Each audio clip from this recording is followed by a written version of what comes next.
Hello. അപ്പം ഇന്ന് നമ്മൾ പതിവില്ലാതെ ഒരു കുക്കിംഗ് വ്ലോഗുമായിട്ടാണ് വന്നേക്കുന്നത്. ഞാൻ ആണ്ടിലൊരിക്കലാണ് അടുക്കള കയറുന്നതെങ്കിലും അടുക്കള കയറുന്ന ദിവസം ഒരു സൂപ്പർ ഹിറ്റോ അല്ലെങ്കിൽ ഒരു വമ്പൻ ഫ്ലോപ്പോ ഉറപ്പാണ്. അപ്പോൾ ഇന്ന് ഞാൻ ഉണ്ടാക്കുന്നതെന്ന് വെച്ച് കഴിഞ്ഞാൽ തസ്നീം താജ് എന്ന് പറയുന്ന യൂട്യൂബ് ചാനലിലെ ആ ചേച്ചി ഉണ്ടാക്കിയിട്ടുള്ള പുതിയാപ്പിള ചിക്കൻ ഒന്ന് ട്രൈ ചെയ്ത് നോക്കാമെന്ന് വിചാരിച്ചു. ഞാൻ ഒരുപാട് നാൾ കൊണ്ട് വിചാരിക്കുന്ന സംഭവമാണ്. അതിന് വേണ്ടിയിട്ട് ആദ്യം ചിക്കൻ എടുത്തിട്ട് മഞ്ഞപ്പൊടിയും മുളകും ലേശം നാരങ്ങാ നീരും ഉപ്പ് ഇട്ടിട്ട് ജസ്റ്റ് മാരിനേറ്റ് ചെയ്ത് ഫ്രിഡ്ജിൽ വെച്ചു. അത് കഴിഞ്ഞ് കുറച്ച് ഇഞ്ചിയും പച്ചമുളകും വെളുത്തുള്ളിയും കൂടെ എടുത്ത് ശത്രുക്കളെ മൊത്തം മനസ്സ് വിചാരിച്ച് ഇടിച്ച് റെഡിയാക്കി. ഞാൻ ഇത്രയും ചെയ്യാനെടുത്ത സമയം കൊണ്ട് അമ്മ സവാളയും തക്കാളിയും ഒക്കെ എടുത്ത് അരിഞ്ഞു വെച്ചു.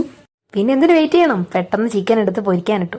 നല്ല ചൂടായിട്ടുള്ള എണ്ണയിലോട്ട് ചിക്കൻ എല്ലാം ഓരോന്നായിട്ട് ഇങ്ങനെ ചിക്കൻ കരിയുകയും ചെയ്യരുത്, അതേസമയം കുക്കാവാതിരിക്കുകയും ചെയ്യരുത്. ആ ഒരു പരുവാകുമ്പോൾ ഏതാണ്ട് ഒരു ഈ കളറാവുന്ന സമയത്ത് നിങ്ങൾക്ക് വാങ്ങി. കൂടുതൽ കളറും പൊടിയൊന്നും ഇല്ലാത്തതുകൊണ്ട് ഞാൻ വിചാരിച്ചു അത്ര ടേസ്റ്റ് ഒന്നും കാണത്തില്ല. പക്ഷേ വറുത്തപ്പോൾ തന്നെ അടിപൊളി ടേസ്റ്റ് ആയിരുന്നു. എൻ്റെ 17 വർഷത്തെ കുക്കിംഗ് പരീക്ഷണങ്ങളിൽ എനിക്ക് ഏറ്റവും ഇഷ്ടപ്പെട്ട ഡിഷാണിത്.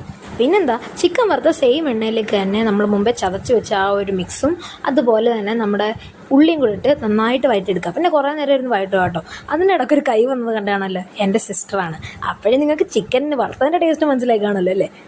നമ്മൾ ഇൻ കേസ് ഒരു ചായയാണ് ഉണ്ടാക്കുന്നതെങ്കിൽ പോലും അത് മറ്റുള്ളവർ ഇഷ്ടത്തോടെ കഴിക്കുന്നത് കാണുമ്പോൾ ഭയങ്കര സന്തോഷം വരും. അതവിടെ നിൽക്കട്ടെ. അടുത്ത പിന്നെ പൊടികളുടെ സെക്ഷനാണ് കേട്ടോ. മല്ലിപ്പൊടിയും അതുപോലെ ചിക്കൻ മസാലയും കുറച്ച് മുളക് പൊടിയൊക്കെ ഇട്ടിട്ട് നന്നായിട്ട് ഇളക്കുക. ഇതിൽ ഒരുപാട് മസാലകളൊന്നുമില്ല, കുറച്ച് മസാലകളേ ഉള്ളൂ. എന്നിട്ട് അത് കറക്റ്റായിട്ട് വാടി വരുന്ന സമയത്ത് നമ്മൾ കുറച്ച് തക്കാളി ഒഴിക്കുക. തക്കാളി ഒന്ന് ഉടഞ്ഞു വരുമ്പോൾ കുറച്ച് വെള്ളം ചേർക്കുക.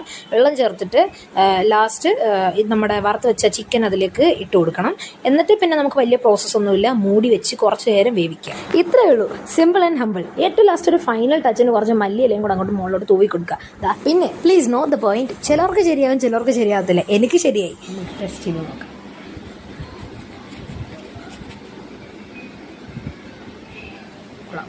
ഞാൻ ഉണ്ടാക്കിയൊന്നും പറയില്ല, നല്ല രസമുണ്ട്. എക്സാമിനിടയ്ക്ക് സ്ട്രെസ് അടിച്ചിരിക്കുമ്പോൾ ഇതൊക്കെയാണ് എൻ്റെ പരിപാടി. അപ്പം നിങ്ങൾക്ക് സ്ട്രെസ് തോന്നുന്ന സമയത്ത് just eat and enjoy. Thank you and have A nice day.